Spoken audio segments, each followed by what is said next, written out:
నాయుడు గారు, నాయుడు గారు. సార్, ఏంటయ్యా? ఉమ్మతో కలిసి జీవించకూడదని నేను అనుకున్నాను కదా. అవును, దానికంటే ఇప్పుడు ఇక మీదట తన కడుపులో నా బిడ్డ పెరగడం నాకు ఇష్టం లేదు. అర్థం కాలేదే. దాన్ని తీసేద్దాం అనుకుంటున్నాను.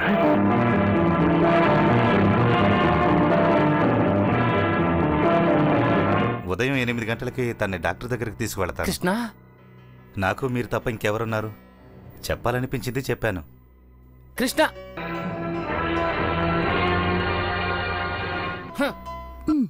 చిన్ని చిన్ని కన్నయ్యా, కన్నులలో నీవయ్యా, నిన్ను చూసి మురిసేను, నన్ను నేను మరిచేను. కన్నయ్యా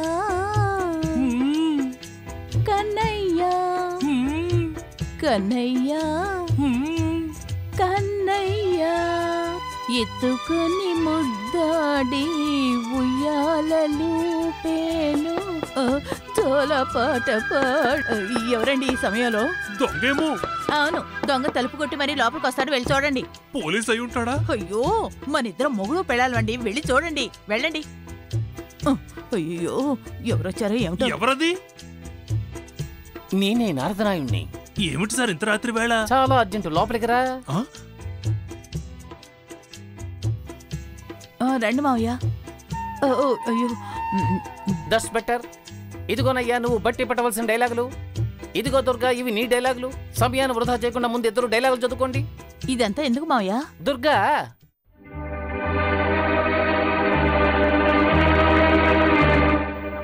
వాడు నా తల మీద చిన్న తిరుపతి కొండ పెట్టాడు, బదులుకు వాడి తల మీద పెద్ద తిరుపతి కొండ పెట్టకపోతే నా పేరు నారదనాయుడే కాదు.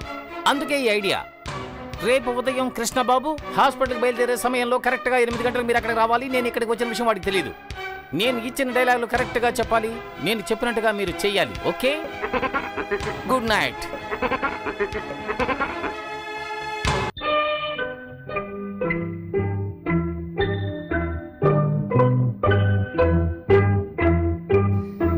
ఏంటి సార్, నాకన్నా మీరే ఎక్కువ కంగారుగా ఉన్నారు? బిడ్డ విషయం కదా. నేను రెడీ. రా, వస్తాం సార్. ఏంటి మావయ్య బయటికి వెళ్ళేటప్పుడు తుమ్ముతున్నారు? ఏం లేదమ్మా, జలుబు చేసింది, ఇప్పుడే వచ్చింది. నువ్వు లోపలికి వెళ్ళి మంచినీళ్ళు తాగిరా, వెళ్ళు. అక్కర్లేదు, రా. బయటికి వెళ్తున్నారా? వెళ్ళిరండి. వీడెదురొచ్చాడంటే ఏ పని జరగదు. అయితే లోపలికి వచ్చి 1 గంట సేపు కూర్చొని వెళ్ళొచ్చు కదా. పర్వాలేదు, రా వెళదాం. నువ్వెందుకయ్యా అస్తమాను వాడికి ఎదురుస్తూ ఉంటావు? నువ్వంటే వాడికి నచ్చదని తెలుసు కదా.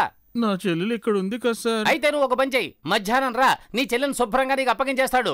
తన కడుపులో పెరిగే పిండాన్ని కరిగించేయడానికి వెళ్తున్నాడు.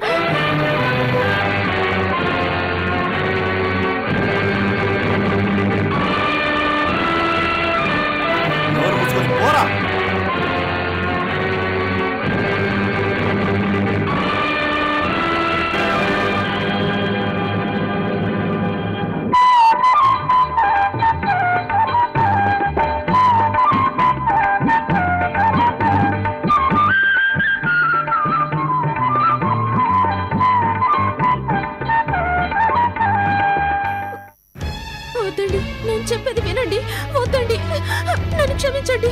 నువ్వు ఈ ఇంట్లో ఉండడానికి వీల్లేదు, బయటికెళ్ళు. మిమ్మల్ని బతిమాలుకుంటున్నానండి, వద్దండి, మీ కాళ్ళు పట్టుకుంటానండి.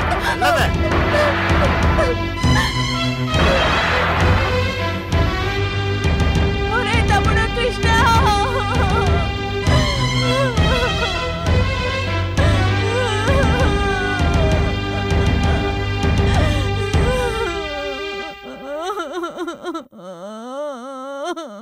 బావా ఏంటిది? కృష్ణబాబు, పత్ని దైవం, కనిపించే దైవం, జీవించే దైవం, నేను మొక్కే దైవం అని ఎంతో గొప్పగా నేను ఊహించిన దైవం ఈ రోజు నన్ను కష్టాల పాలు చేసింది. కృష్ణబాబు, ప్రేమకు ప్రతిరూపం, మంచికి మారు పేరు, అన్నదాతని, కరుణామయ్యని, విలువైన వజ్రం, మెరిసే బంగారం అని ఎంతో గొప్పగా ఊహించుకున్న ఇది ఎందుకు పనికిరాని తుప్పు పాత్ర నిరూపించిందే. బావా, బావా, నా కంటికి దీపం, ఇంటికి వెలుగు, నా కళ్ళెదురుగా నా ప్రత్యక్ష దైవం ఉండగా నేను ఇంకొకరిని నా కళ్ళతో చూడగలనా? చెప్పండి బావా, చెప్పండి. నా మనసులో కొలువైన దైవం మీరే కదా, మిమ్మల్ని నేను మోసం చేయగలనా చెప్పండి. మూర్ఖురాలా, నన్నంటున్నారా? పక్కింటి వాడి కళ్ళతో లోకాన్ని చూసే పాపిష్టిదానా, నన్నే అనుమానిస్తున్నారా? మానాభిమానాల కోసం బతికిన మా కుటుంబంలో నువ్వు వచ్చి చేరావే. అయ్యో, నేను తెలుగువాణ్ణి, అచ్చ తెలుగువాణ్ణి, వీరత్వం ఉన్నవాణ్ణి, పౌరుషం ఉన్నవాణ్ణి, పరువుతో బతికేవాణ్ణి, ఒక గొప్ప తెలుగువాణ్ణి, సత్యాగ్రహం చేసిన వాణ్ణి. బాబా ఏమైంది మీకు? ఎందుకు ఇలా గొడవ పడుతున్నారు? కృష్ణబాబు, పత్నే దైవం, కనిపించే దైవం, జీవించే దైవం. ఆగు ఆగు ఆగు ఆగవయ్యా, ఆగు ఆగు. నువ్వు మధ్యలో మాట్లాడగయ్యా. నువ్వు మధ్యలో మాట్లాడబట్టే అతను మొదటి దైవం నుంచి మళ్ళీ మొదలు పెడతాడు. అతను ఆల్రెడీ మనసు గాయపడి ఉన్నాడు. నువ్వు కన్ఫ్యూజ్ చేయకుండా ప్రశ్నలు వేసావనుకో, చక్కగా జవాబు చెప్తాడు. నేను అడుగుతాను, ఇదో కబుల కన్నా దుర్గా అంత పెద్ద తప్పు ఏం చేసింది? పుట్టింది తప్పు, పెరిగింది తప్పు, ప్రాణాలతో ఉన్నది తప్పు, దారి తప్పింది తప్పు. తప్పు తప్పు తప్పు, మొత్తానికి తానొక తప్పుడు తాళం. దారి తప్పిన మహిళ. కమల కన్నా, ఇంకొక్కసారి నువ్వు దుర్గ గురించి తప్పుడు మాటలు మాట్లాడావంటే నేను టైగర్ గా మారిపోతాను. నువ్వు టైగర్ గా మారావంటే నేను వేటగాడుగా మారతాను, పోకిరి రాజాగా మారతాను. ఓ నాయుడు మావయ్య, నేను అమరశిల్పి జక్కన్న అయిపోయాను. ఏంటకే ఇదంతా? పచ్చ కావర్ల రోగికి లోకమంతా పచ్చగా ఇవే దెయ్యం, రాక్షసి, పిశాచి. కమల కన్నా, ఇంకా 2 బాకీ ఉన్నాయి. పాపిష్టి, దుర్మార్గురాలా. ఆపండి. తాళి కట్టారన్న ఒకే కారణంగా నన్ను అడ్డమైన మాటలు మాట్లాడితే చూస్తూ ఊరుకోను. పవిత్రమైన మా బంధాన్ని అనుమానిస్తున్న ఈయంతో నేను ఇంకొక క్షణం కూడా కాపురం చెయ్యలేను మావయ్య. మా ఇద్దరి బంధాన్ని ఇప్పుడే ఈ రోజే తెంచుకోవడానికి నేను తయారు. నువ్వు తయారేనా? అది తయారైనయ్యా, ఆవేశంలో తయారైంది. నా హృదయం పగిలిపోయేటట్టుగా ఉంది. నేను వస్తాను. నువ్వు లేకపోతే ఈ ప్రపంచంలో జీవించాలనుకుంటున్నావా? ఉండనే ఉంది. సాయంత్రం 6:30కి వినాయకుడి గుడి. వినాయకుడి గుడిన సంగతే మర్చిపోవద్దు. ఇన్ని రోజులు నువ్వు నేను ఎంతో హాయిగా ఉన్నాం, కానీ ఇప్పుడు విడిపోబోతున్నాం. అందుకని నేను బాధపడతాననుకోకు, నేను కుమిలిపోతాననుకోకు. నేను వస్తాను.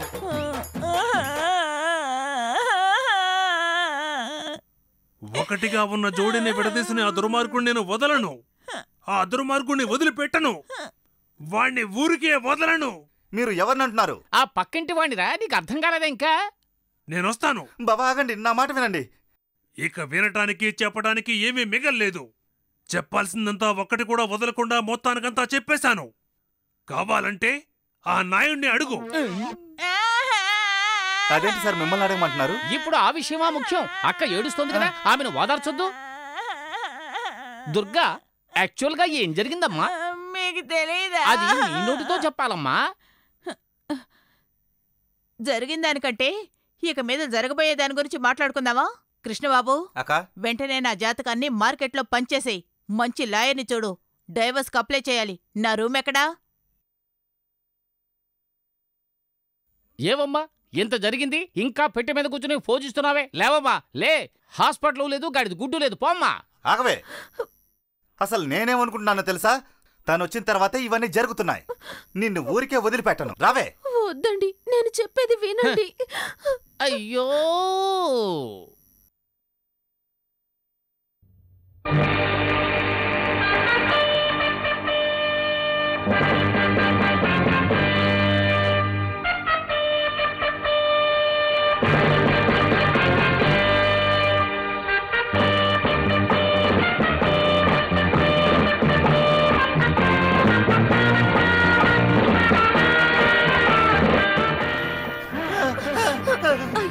వద్దన్నయ్య. ఇక పైన నా చెల్లెల్ని డాక్టర్ దగ్గరికి తీసుకెళ్తానని చెప్పావో నీ గుండెకాయని పిండేస్తాను, జాగ్రత్త. వద్దన్నయ్య.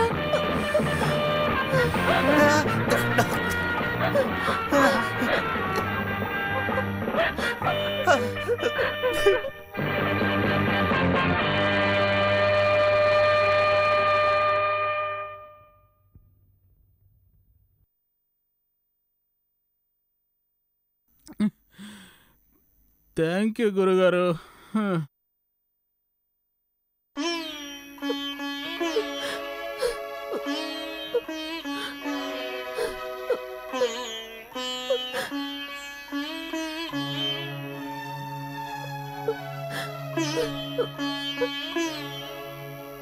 భగవంతుడా, నన్ను క్షమించు.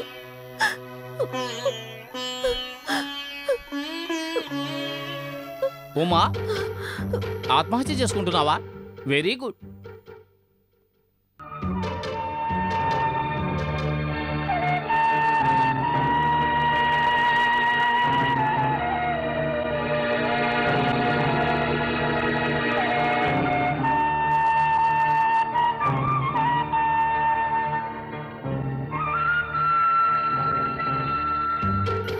అమ్మాయి, ముడి చాలా స్ట్రాంగ్ గా వెయ్యి. స్టూల్ని లాగి తన్ను. ఇకపోతే నువ్వు పోయిన తర్వాత నిన్ను కాల్చాలా పోడ్చాలా అది రాసి పెట్టామంటే సౌకర్యంగా ఉంటుంది. వస్తాను. Good night.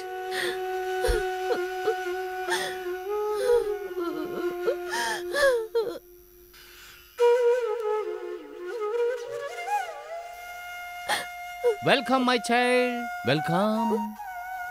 రామ్మా. ఆత్మహత్య చేసుకోవడానికి కూడా ధైర్యం కావాలమ్మా.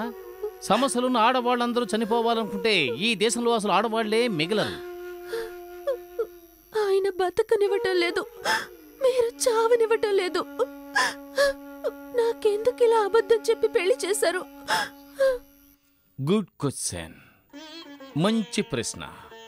ఇంతకాలం ఎవరైనా ఈ ప్రశ్న అడక్కపోతారా అని నేను గుండెల్లో మదన పడిపోతున్నాను. చెప్పలేనంత డబ్బు ఇష్టం వచ్చినట్టుగా ఖర్చు పెట్టుకోవచ్చు. ఎందుకు అని అడిగే నాథుడే లేడు. ఇదే ఈ నారదనాయుడు యవ్వన జీవితం. నాకు పిల్లనివ్వటానికి మా చుట్టాల్లో మా కులంలో ఎంతో మంది వచ్చిపోతూ ఉండేవారు. నన్ను వదిలేవారే కాదు, ప్రతిరోజు వచ్చేవారు. కానీ మా అమ్మా నాన్నల దగ్గర నాకు రాబోయే భార్య ఎలా ఉండాలా అని నేను 40 కండిషన్లు పెట్టాను. కృష్ణబాబుకి 5 రెట్లు ఎక్కువ. చెబితే నవ్వుతారు. తన బ్లడ్ గ్రూప్ ఏ గ్రూప్ అయి ఉండాలో కూడా నేనే చెప్పాను. అన్ని అర్హతలు ఉన్నాయని చెప్పి ఒక అమ్మాయిని తీసుకొచ్చి మా అమ్మ నా కాళ్ళకు నమస్కారం పెట్టించింది. నేను ఆమెను చూశాను. నాకు కూడా ఆమె నచ్చింది. నా సొంత వాళ్ళు, బంధువులు, ఊళ్ళో వాళ్ళు అందరికీ కూడా పత్రికలు ఇచ్చాను. ఆఖరికి పెళ్లికి 2 రోజులు ముందనగా పేదవాళ్లకు కూడా పత్రికలు ఇవ్వడం మొదలుపెట్టాను. నా పెళ్లికి ఊరంతా తరలి రావాలి, అదే నా ఆశ. మా పొలంలో పనిచేసే ఒక అమ్మాయి పరిగెత్తుకుంటూ వచ్చింది. ఆడపిల్లకు సంబంధించిన వాళ్ళు 7-8 కండిషన్లో నన్ను మోసం చేశారు అన్న నిజాన్ని ఆమె చెప్పింది.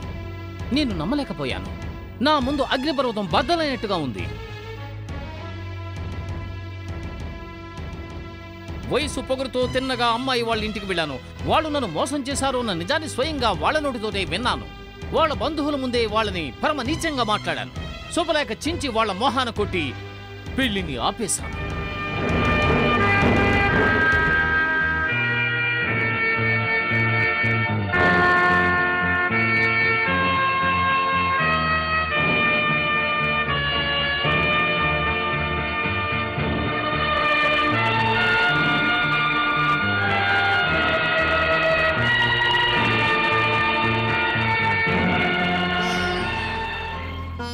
కళ్యాణి, నేను నీకు చేసిన ద్రోహానికి ప్రాయశ్చిత్తంగా ఈ రోజు నుంచి నా చదువు, సంస్కారం, ఆస్తి, అంతస్తు అన్నీ నీ పాదాక్రాంతం చేస్తున్నాను. ఇంకా నేను ఎన్ని రోజులు ఈ ప్రపంచంలో బ్రతుకుతాను అనేది ముఖ్యం కాదు.